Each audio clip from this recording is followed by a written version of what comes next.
又来一个送死的，你们两个打算怎么死？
我来助你。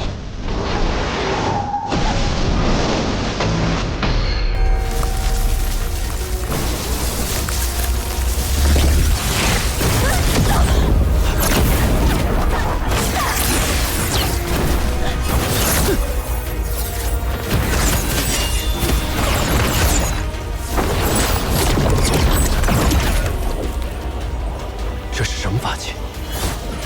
提法器，本姑娘可没输过。哼！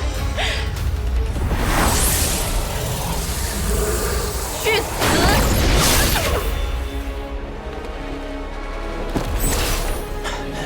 出手的人在哪儿？先收了再说。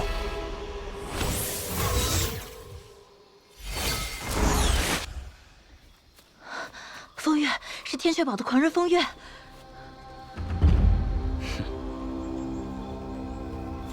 既然知道是我，还不快跑！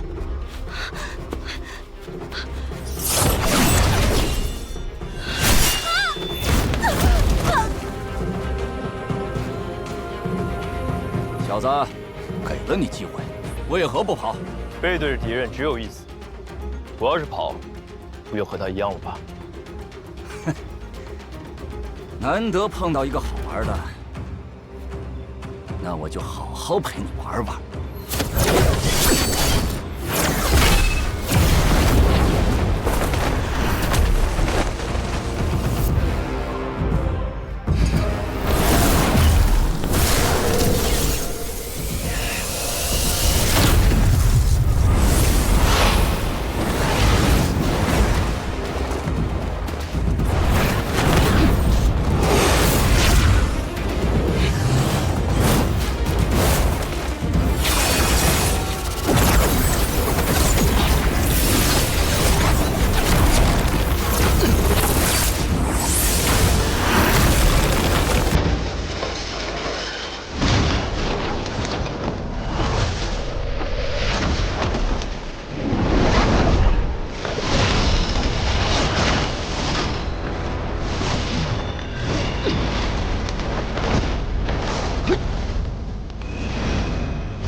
混元珠也好意思拿出来？你以为我只有混元珠啊？那再来这个，给你尝尝。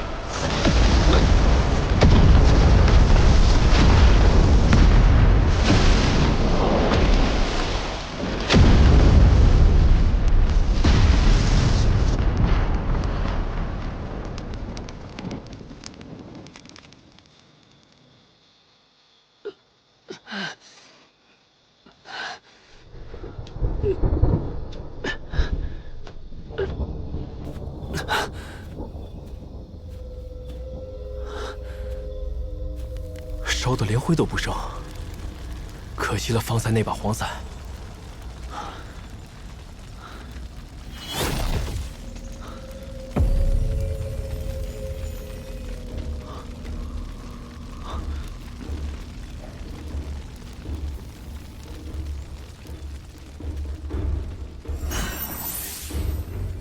这是什么？算了，先收起来。 回去再研究。哎，这靴子竟然没事，想必是个宝贝。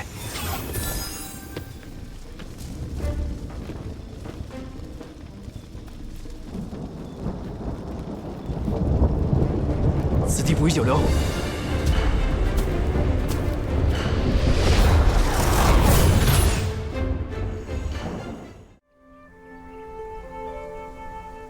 血色禁地，总算是活着回来了。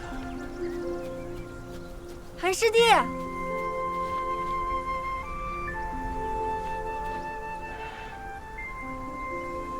你怎么来了？我来看看你啊。听说血色禁地死了不少人。没错。修仙不就是为了长生不老吗？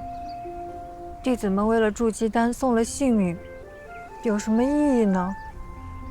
这世间许多好景色，你就替为师去看看吧。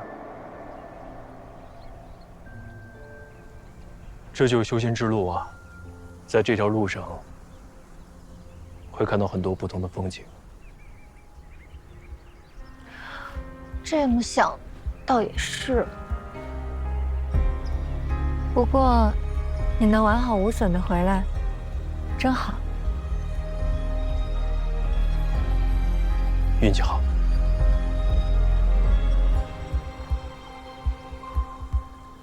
莫老啊，我现在好像有点明白你说的意思了。日夜朝夕不更改。哎，之前啊，他还管我们叫师叔，现在做了师傅的小徒弟，倒要喊我们师兄师姐了。我们降辈分来。我宁愿他管我叫师姐，师叔不是把人叫老了？哎，好像有人比我们先到嘛，还挺亲密的坐在一起。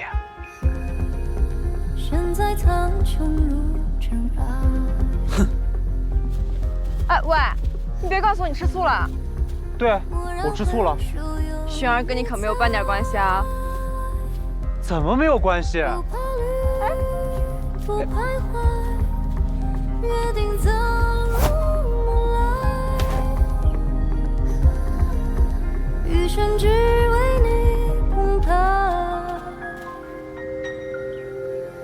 韩立，听说师傅收你为徒了，那以后咱们可就以师兄弟相称了。哎，小师弟，我可要来找你约架啊！小师弟，听说你在血色禁地里辛苦了，好好调养一阵子啊。用心修炼，别给师傅丢脸。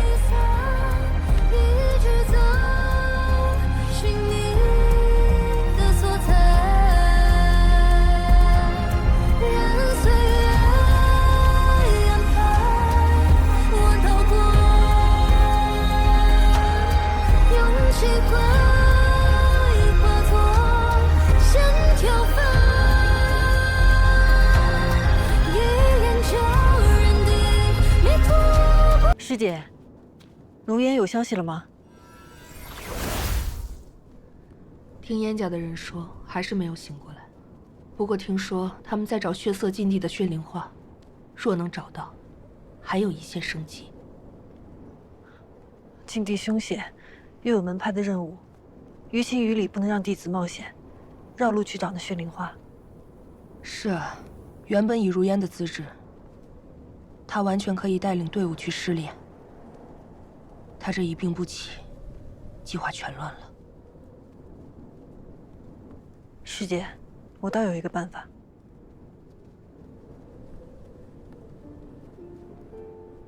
绝对不可以！七派明确规定，只有炼气期弟子才能够进血色禁地，这样是破坏规矩。师姐，你忘了，我所修的素女轮回功是可以散去功力，只要我把修为压制到炼气期，我就是炼气期弟子，还有谁能挑出毛病来？就为一株血灵花，你就要以身犯险，降到炼气期。我的活祖宗，就是你愿意，我还不同意呢。燕家独苗在咱演元宗出了事，理应应该全力相助。更何况，我很喜欢燕如烟。再者，燕家宝驻守越国边境，为七派抵御魔道近100年，劳苦功高。我相信，只要我去了禁地，一定能将血灵花取回来，救燕如烟一命。还有我们要找的那样东西至关重要，只有我才能把它万无一失的拿回来。再说功力很快就会恢复的，就这么定了。这个秘密一定要守住。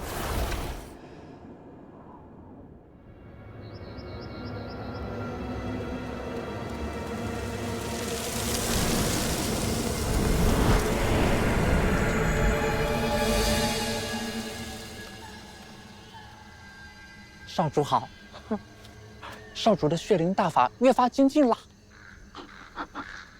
我让你去查灵兽山去血色禁地试炼的人名单呢？目前报名的是很多的，但是咱们不是要挑一些听话的吗？是要挑听话的，还是送礼重的呀？少主，你说什么呢？就拿燕雷来说吧，来了7、8回了，送的礼物我头一回收下，我是觉得那个礼物你能喜欢。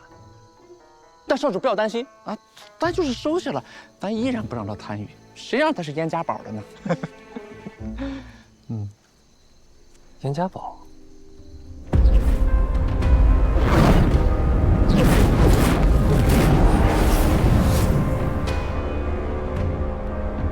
堡主，各门派参加血色试炼的人员早已定下，我燕家堡弟子即使送礼，也不一定能够进去。不过偃月宗的人说了，他们会想办法帮我们去取血莲花，让我们等着好消息。燕儿是在他们那儿出的事，他们当然应该这么做了。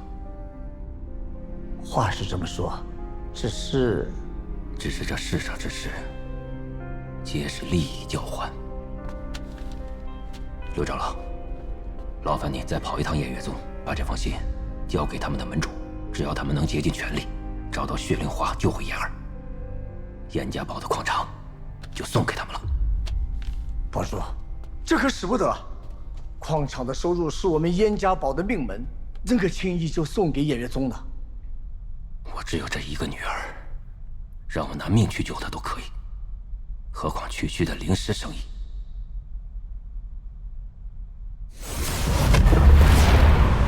什么人？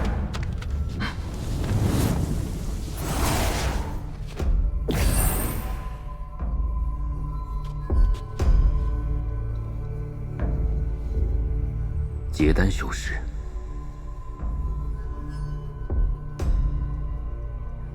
不过都是初级。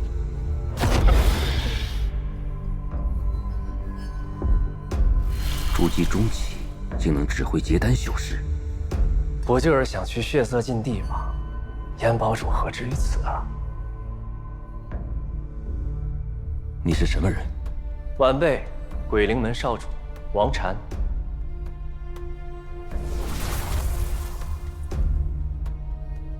你是王天谷的儿子？正是。听说堡主最近在想尽各种办法，让燕家堡弟子去血色禁地试炼，想来肯定是有很重要的东西要拿呀。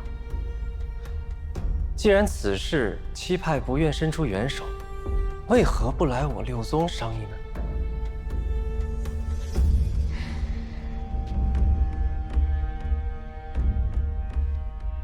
这七派向来以正道自居，却联手霸占血色禁地，求他们办事，难如登天啊！您堂堂燕家堡堡主，如此，会不会太过卑微？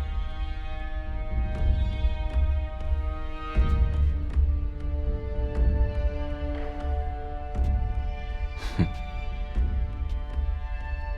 你究竟想说什么？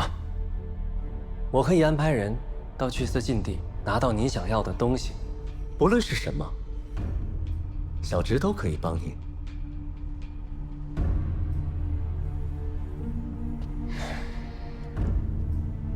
堡主怕不是忘了，燕家堡与鬼灵门数百年前本是一家呀。阁下还是先回去吧。堡主也别忘了，只有愿意帮你的才是朋友。别说了，走吧。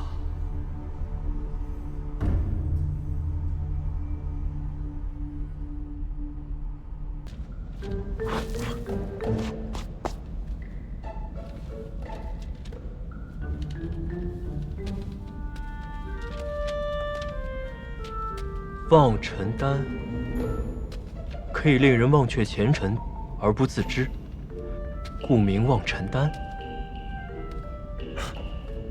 这东西好啊，日后有大用，可以记下来。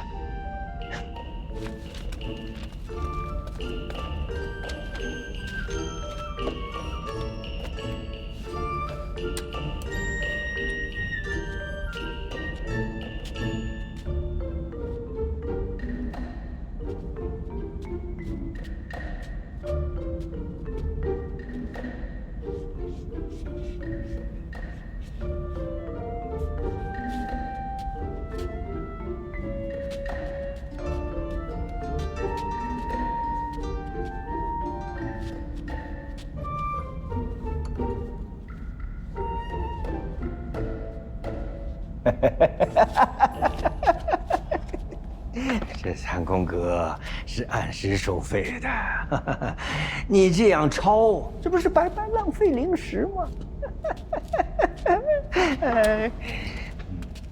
敢问徐老有何办法？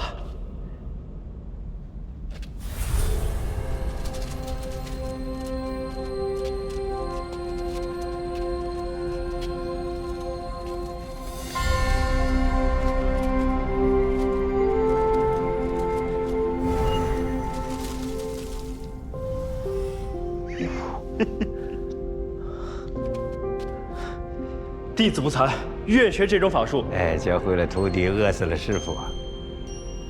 多少灵石？10个，10个灵石，复制一次。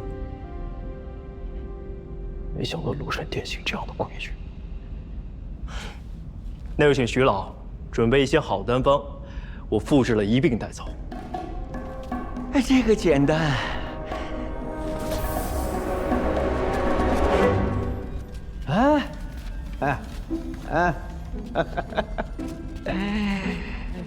这些可以吗？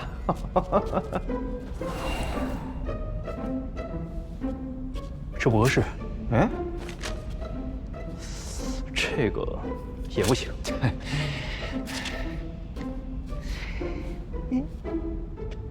庐山殿里不会都是这种货色啊，第一次来庐山殿的人都这么问呢。殊不知，没有好的炼丹炉，拿到再好的丹方，也炼不出来。徐老的意思是得先在你这儿买了丹炉，才能看到好的丹方。算你聪明。如果你买了我的炼丹炉，这丹方买我就送200灵石。最低180。丹炉放地火之屋了。丹方呢？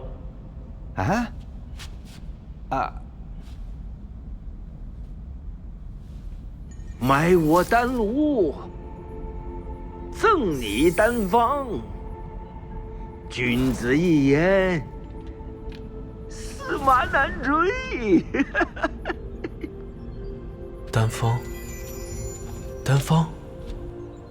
筑基丹，是筑基丹的丹方，这样岂不是可以自己炼了？用小绿瓶催出原料，想炼多少炼多少，谁都抢不走。试炼筑基丹，需取之玉髓之紫侯花、天灵果。这都什么呀？都没听说过呀。去哪儿找？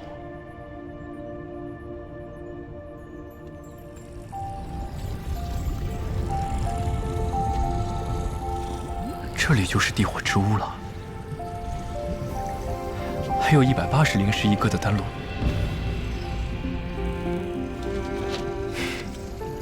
先挑选一个简单的试试。放尘丹，就你了。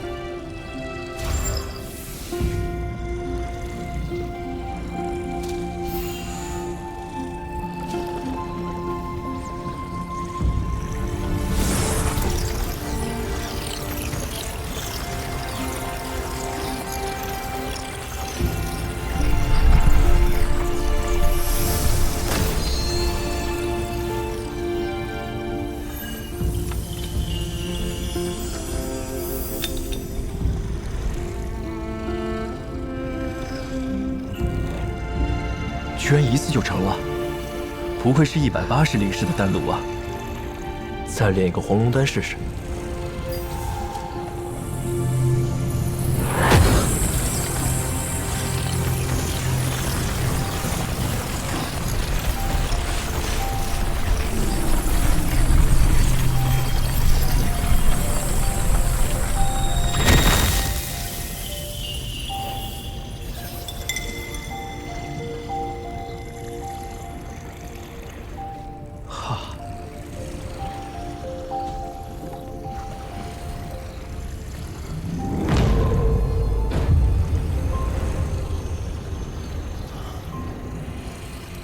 纯度也提高了很多。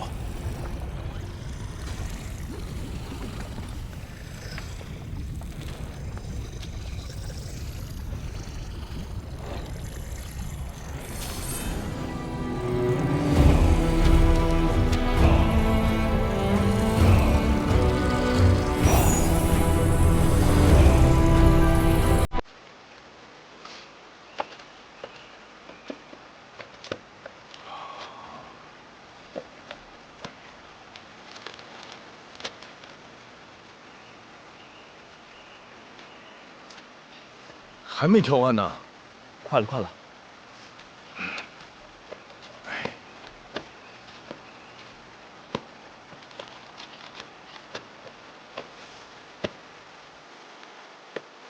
还没选好呢。师叔，一共10本，10本20灵石，放下灵石你就可以走了。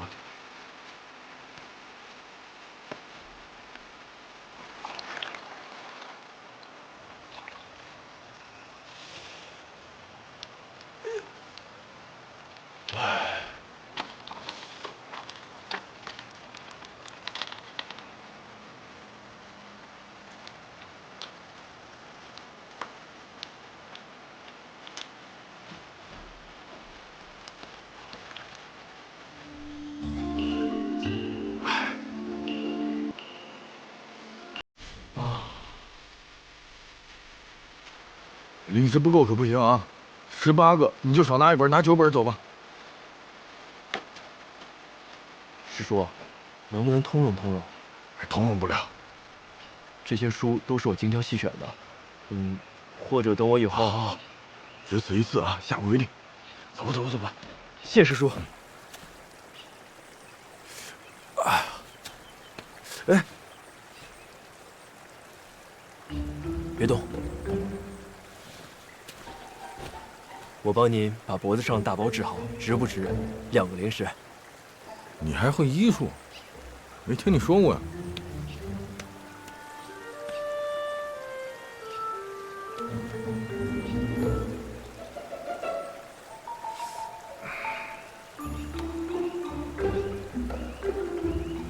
师叔最近是不是服了不少火属大补之物啊？没有啊。没有。啊，我最近可能在地火宫待的时间比较久。你小子行啊，深藏不露。你这个呀，是火毒入体才会肿这么大，非得切开不可。等我去采些毒草，制成麻沸散，师叔服下，开刀就不疼了。哎，传令。好。哎，来，要切直接切，弄什么麻不麻的？我这大包实在太难受了。来，这不麻可疼了，还能比我每天寝食难安难受啊？直接来，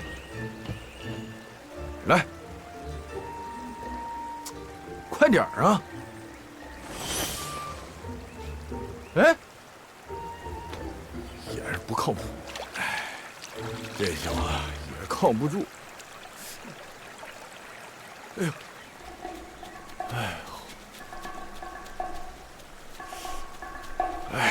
太难受了。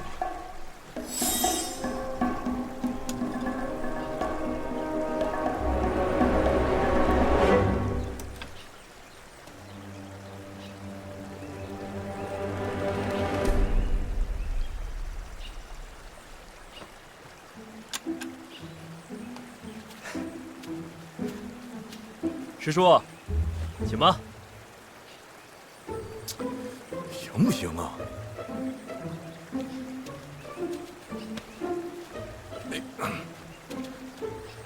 我告诉你小子，你要是给我弄坏了，我可饶不了你啊！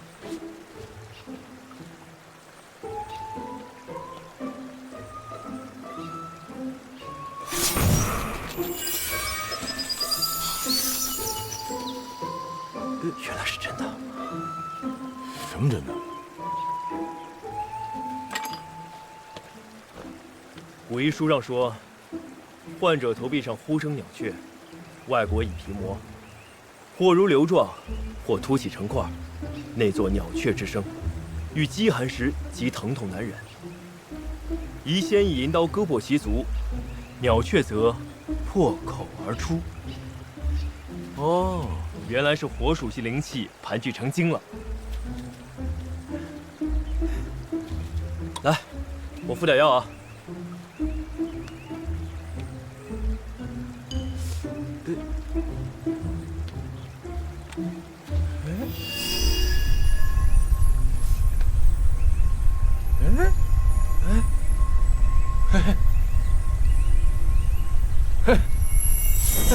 好。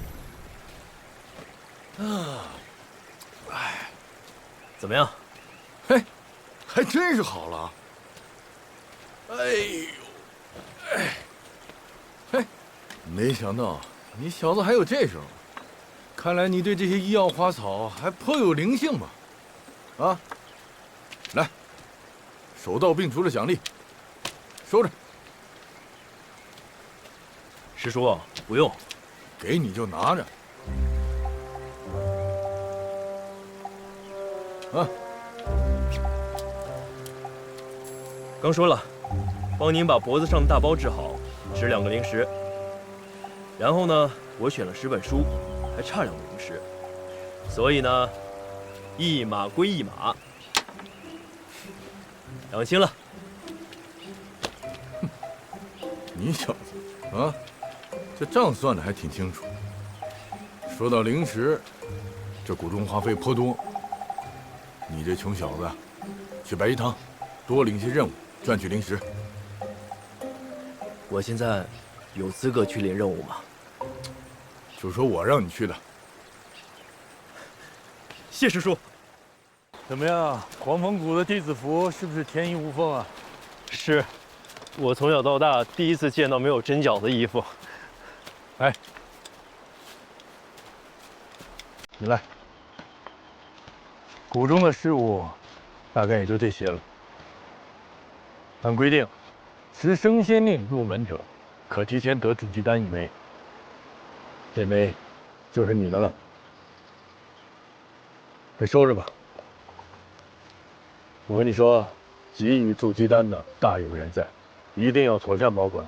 如果弄丢了，花多少灵石也都买不来。多谢师叔。平日我负责你们年轻弟子的基础功法，若日后在修行上有什么不通之处，随时来找我。本日后，弟子筑基成功，一定不会忘了今日师叔的指点。筑基的事你就先不要想了。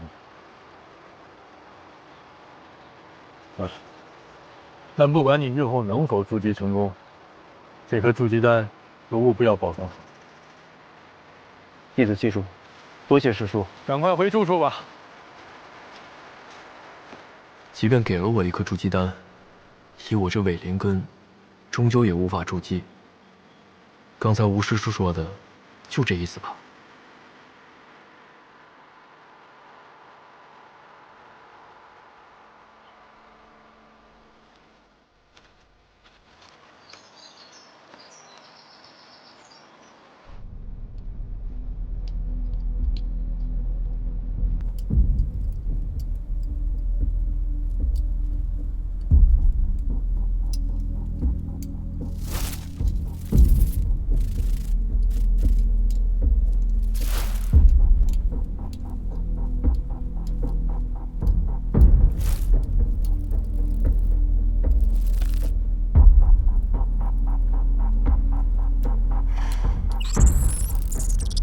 你看我有什么用？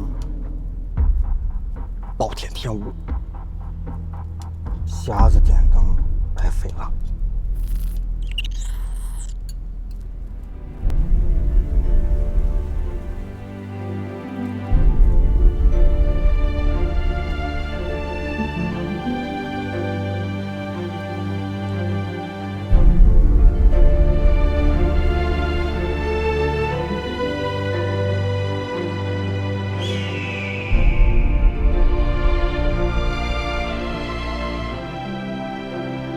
好白的雪。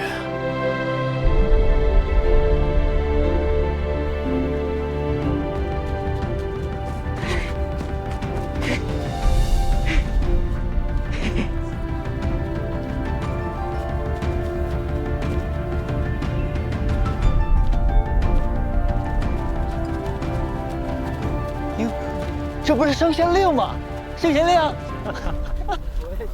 我叫韩立。韩立哪有升仙令响亮啊？不如改个雅称，就叫升仙令。你们两个少说两句吧。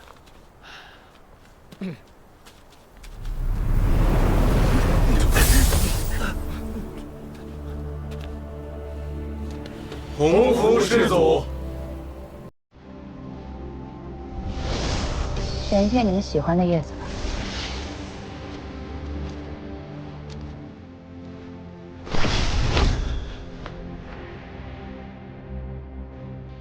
一会儿你们上去试试。黄风谷之大，凭你们的脚力，怕是10天也走不完。不会飞的人，在黄风谷根本无法立足。你们中的大多数人，恐怕只在梦里飞过。胆子小的，怕是连这样的梦都不敢做。这样的人，根本飞不起来。所谓修行，首先要打破内心的限制。鲲鹏能飞，人也可以飞，成天地之正，与6气之变，便可平虚御风。师祖，是只要相信自己可以飞，就真能飞？那我们修行之人，岂不成了痴心妄想之徒？能不能是一码事，行不行又是另一码事。别人行，不代表你也行；别人不行，更不代表你也不行。宠辱不惊，随心而动，这便是修行者所追求的境界。好了，道理都跟你们讲完了。飞过前面那座山，你们便算正式留在黄风谷了。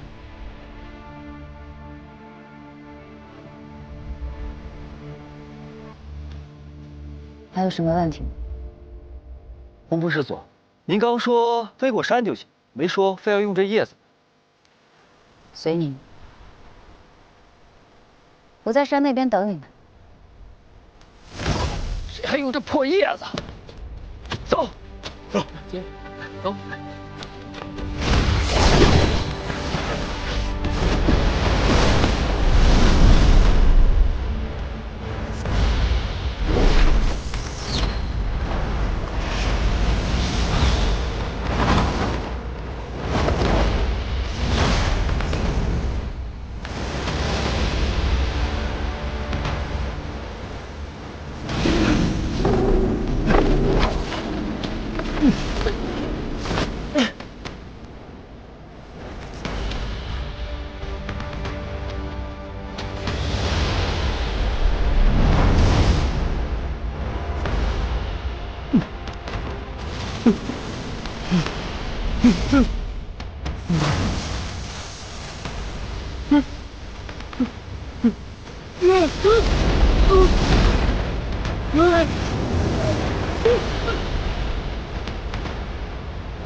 纵成拔河了！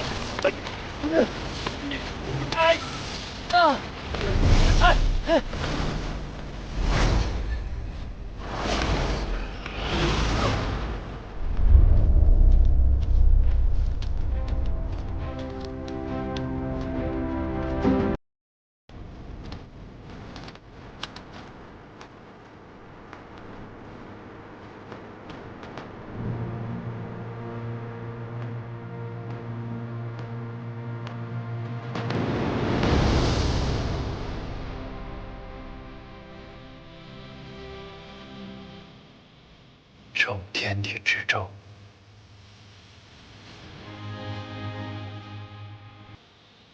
遇六界之变。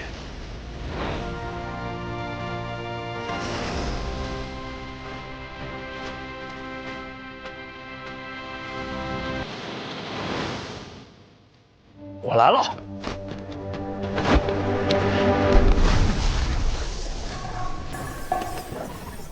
心中有鲲鹏，就一定能飞起来。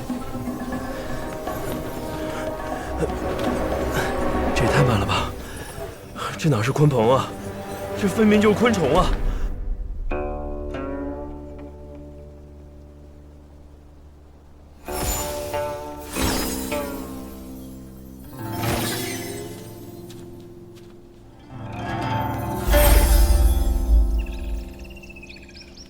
怎么样？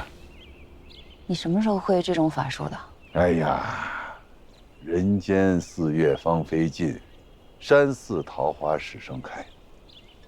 小意思。你可千万别让轩儿看见你用这招啊！他要是看见这些花花草草的，更没心思修炼了。哦，对，等一下。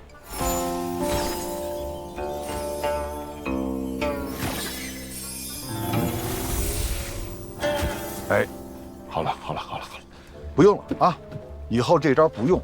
哎呀，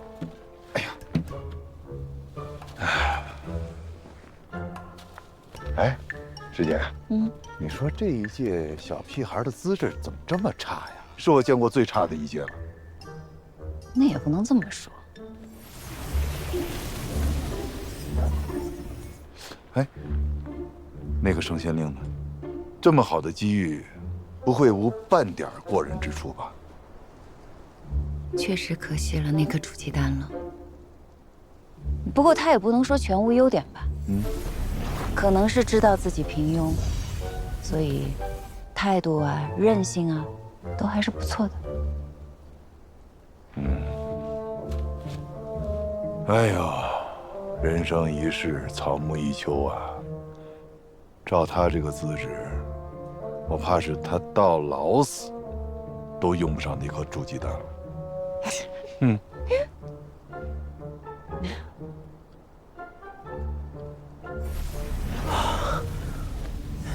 哎！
就不凡，闯三界浩瀚，轮回里涅槃。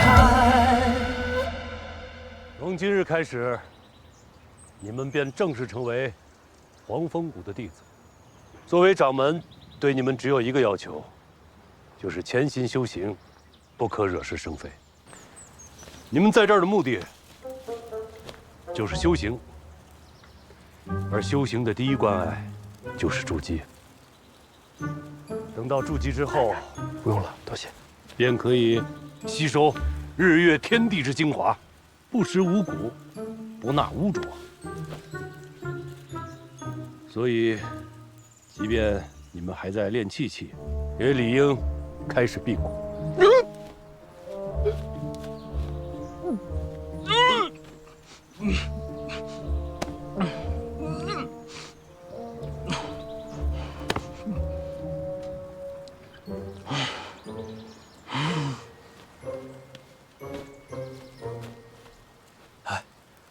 要不你等会儿再吃吧。我也是，咱们说掌门的，我是鬼吗？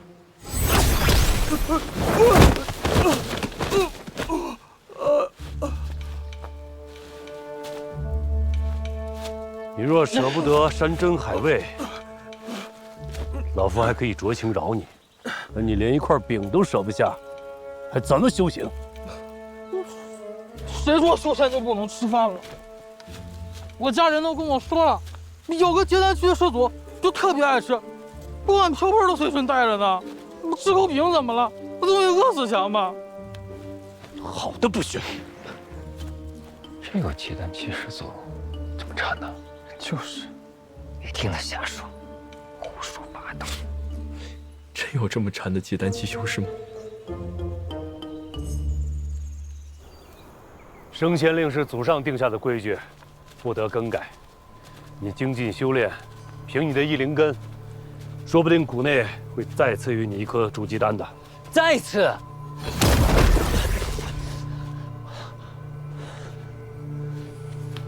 这次，这300灵石，作为对你的补偿。掌门，我是天舞台比武第一，按门内规矩，就该给我一枚筑基丹。谁让你碰上升仙令呢？这颗筑基丹必须优先给他，这是门内的铁律，不得更改。掌门，弟子不服。行了，你就认倒霉吧。掌门的话你还没听明白吗？筑基丹是要先给升仙令的。你跟陈家那丫头不是已经定亲了吗？陈家可是有大把的筑基丹啊，怎么拉不下脸来要？要怪就怪那个升仙令吧。哼。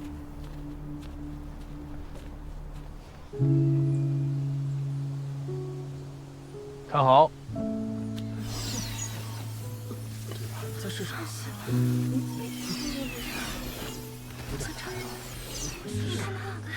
都看明白了吗？大家还想学些什么功法？师叔，从那边第一个开始。我们约好轨迹，朝那位置走去，可惜再相遇。我想学脸技术。这个伪灵根还学什么脸气术？脸什么气啊？脸气术，顾名思义，就是用灵气将自己和外界隔绝。练得好，可以将自己的行为和气息遮住，不被外人发现。大家看一下。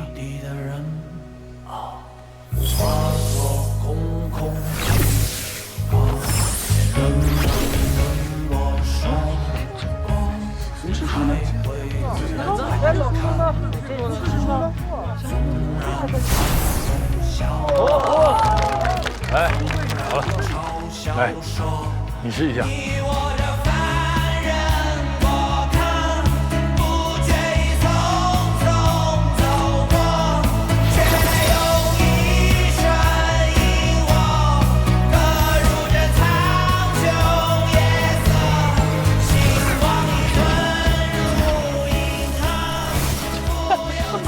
没得住，演哪儿了？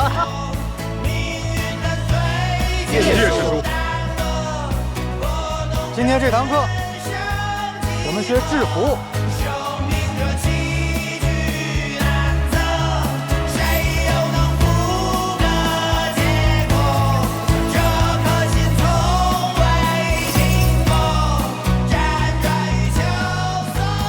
你们试试。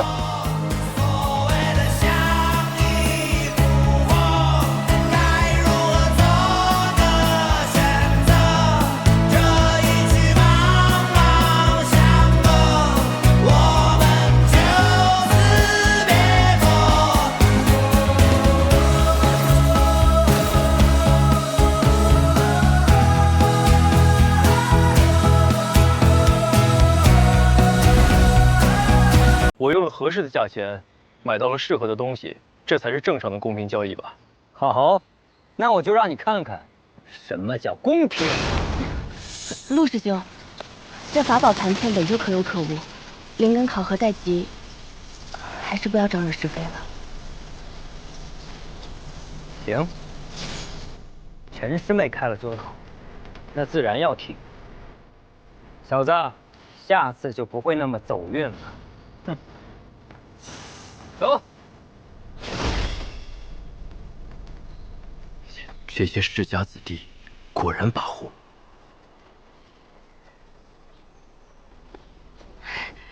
方才多谢大哥替我解围，我叫汉云之，你怎么称呼？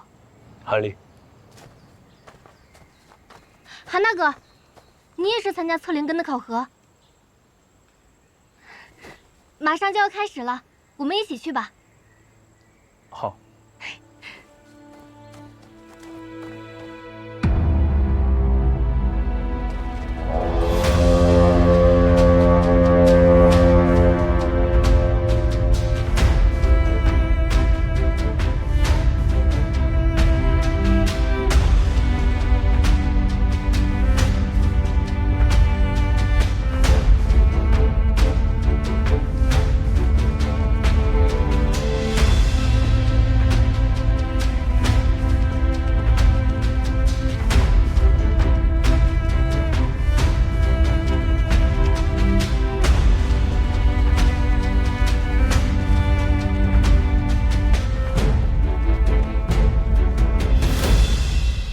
诸位修仙者，本轮大会由我们偃月宗代表7派主持。只要能通过灵根测试，便有机会被任意一派录用。天赋极佳者更有可能一次性获得多个门派的入门邀请，届时还将由参赛者进行选择。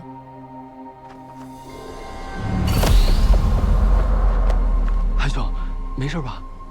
我跟你说啊，在咱们修仙界尊卑有别，低阶修士不能扫视高阶，上边那位可是结丹期的师祖啊，你千万不能用扫视的眼光看着他，啊！这就是结丹修士啊。是啊。入选的名额有限，还请各位好好把握。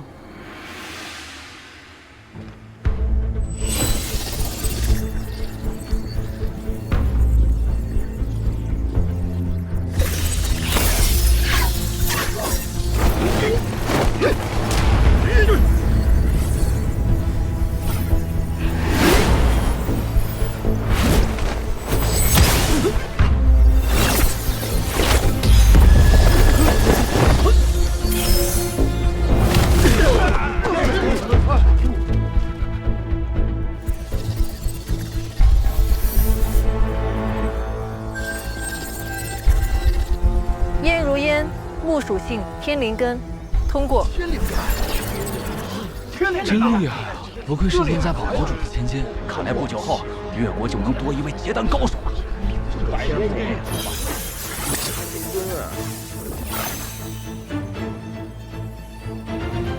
七派都选他呀，太厉害了！我选偃月宗。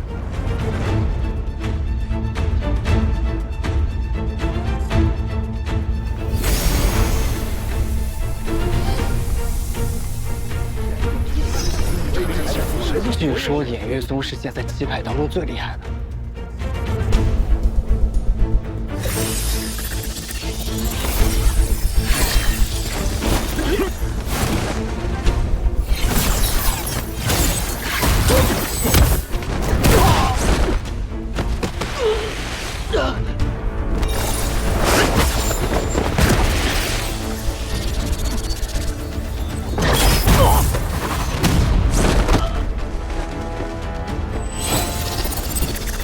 有眼无珠的家伙，我的东西你都敢抢！抢夺灵球，不肯闹出人命，就此罢休。火木双灵根，通过。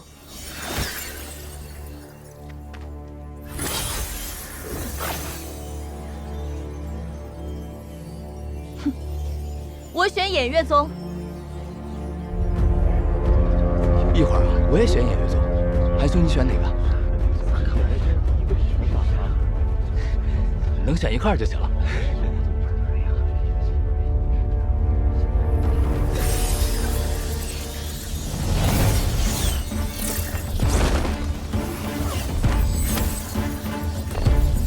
我选狂风谷。我选清虚门。八方过。我选灵兽山。俺选巨剑门。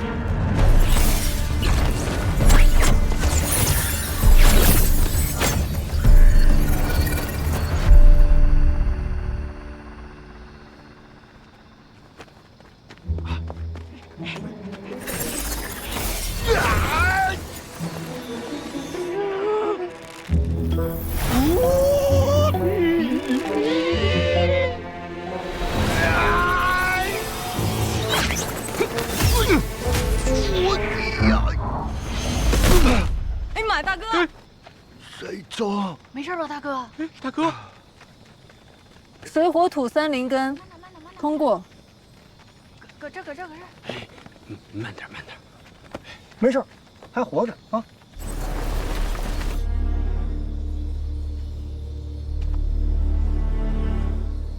你没有被七派录取，落选。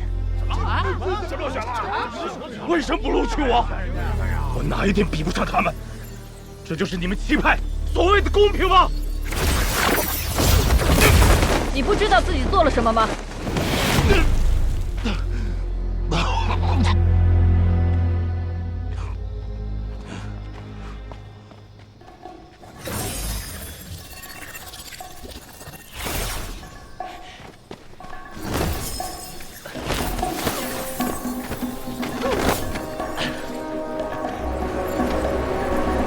我想到了，金水火土四灵根，落选。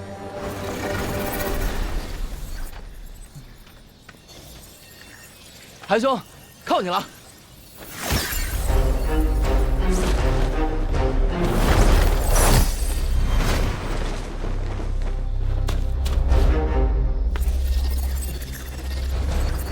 小子，还没轮到你呢。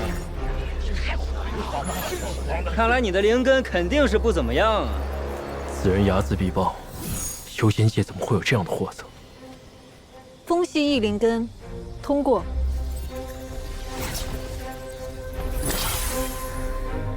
黄风谷，真无聊，简直是易如反掌。小剑。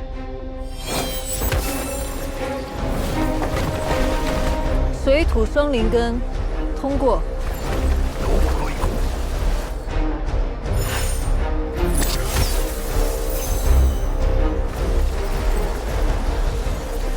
黄风谷，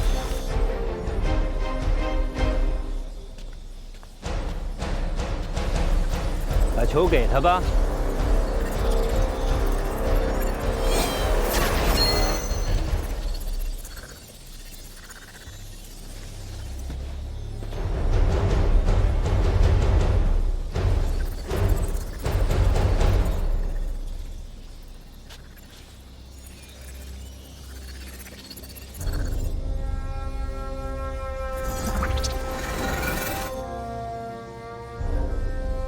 木水火土四灵根，落选。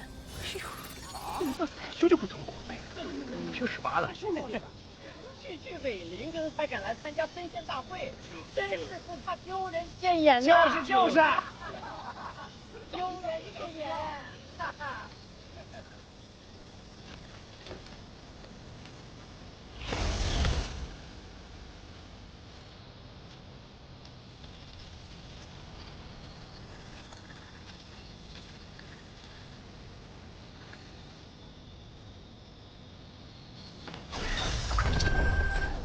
木土双灵根，通过。下回就到我们了。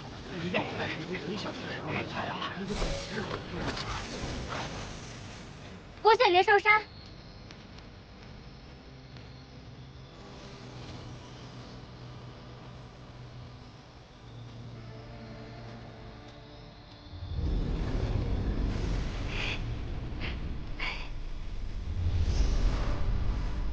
这是今天最后一位通过测试的修仙者。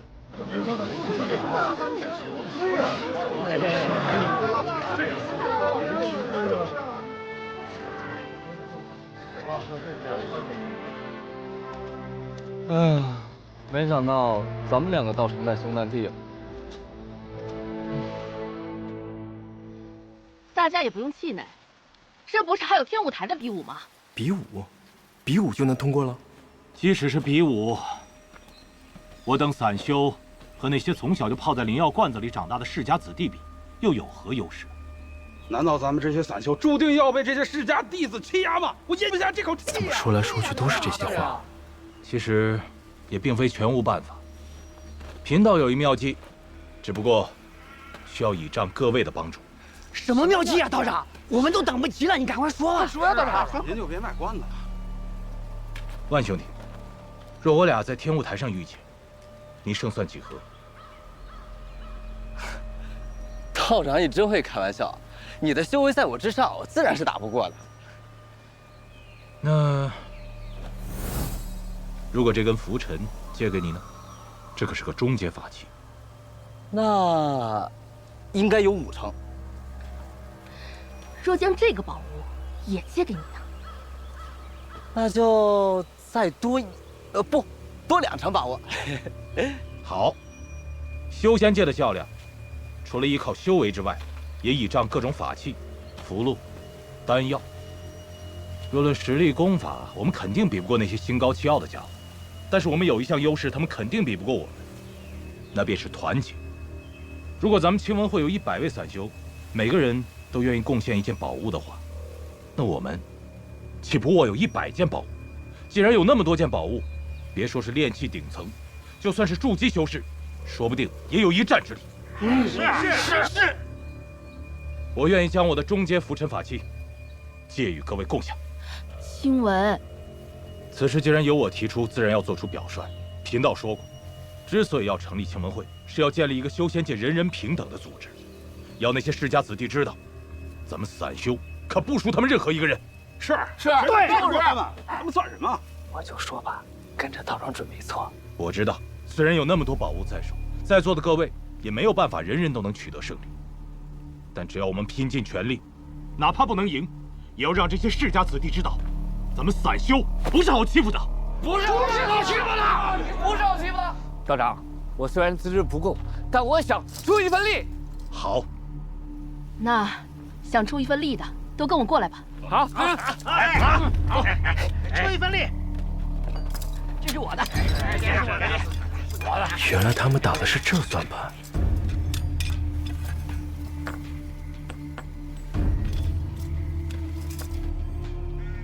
韩兄弟，可否愿意出力？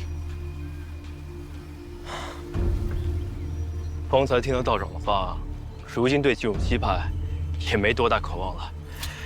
这天舞台的比试，我就不参加了。哎呀，这位道兄，这次可是咱们散修扬名立万的好机会呀！好机会呀！对呀，对，要力出力。看来不出点血，今儿都无法脱身。有什么宝物拿出来同享啊！